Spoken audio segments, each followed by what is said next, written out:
Guys, ayun, magandang hapon, no? Hapon sa inyo. Ito, pasok na tayo. At 2 araw na tayong hindi nakakapasok. Baka wala na tayong kitain, no? So guys, to pakita ko nga pala sa inyo yung after ng winter storm kagabi, no? Pakita ko sa inyo guys yung lugar namin dito. Ano na nangyari, o marami pa bang yelo o ano. Marami pa rin. So ito guys, pakita ko sa inyo. Ayan guys, oh.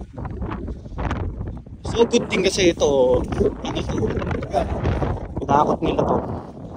So meron dito yung truck na nag-aano ng mga yelo, nag-aalas sa mga yelo. So good thing kasi nilinis nila tong daan na to. Nasasakyan talaga na talagang dadaan dito, no? Tingnan nyo. Yan. So at least kahit paano meron tayong lalakaran, no? Yan, no? Hindi yung gaya kahapon na talaga. Halos lagpas tuhod na yung yelo, no? Yan, no?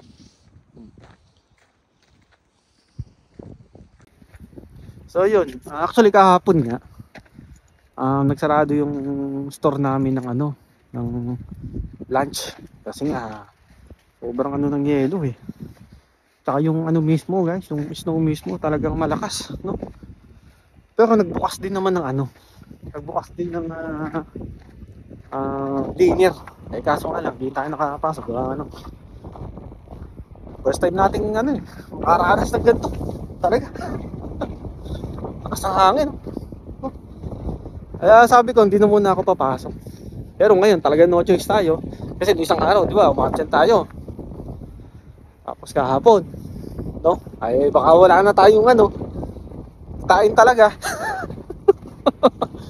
Di ba? So, yun, lang. Taga-taga lang talaga. No? Pwede malapit na rin tayo sa kaya ng bus. Well, ang maganda naman dito, guys. Meron talagang bibiyahe pag kahit na ganito ka tataas yung mga yelo. Kaya walang problema rito yung transportasyon. Yun nga, talagang dapat sumabay ka dun sa oras para hindi ka mali, di ba? So yun, ito na guys yung pinakita ko sa inyo kahapon na malapit sa sakayan ng bus na sinasakyan ko. Ito na guys, ayun na guys.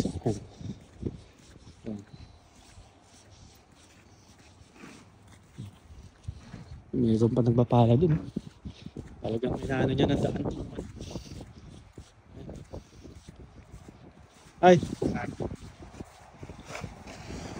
ayun, talaga nito, sobrang naman dito. Tapos doon tayo sasakay. Wala yatang daan. Check natin dito.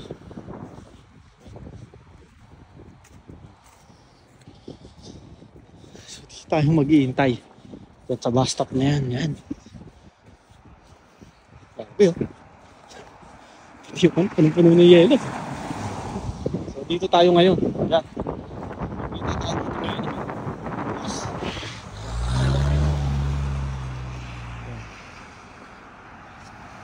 So yun, sana nga mamaya pag uwi natin gabi, yun, sana medyo clear na yung daan dyan. Kasi dito rin tayo bababa, tapos yun, yung dinaanan natin kanina, yun din yung dadaanan natin talaga mamaya. So sa tingin ko sana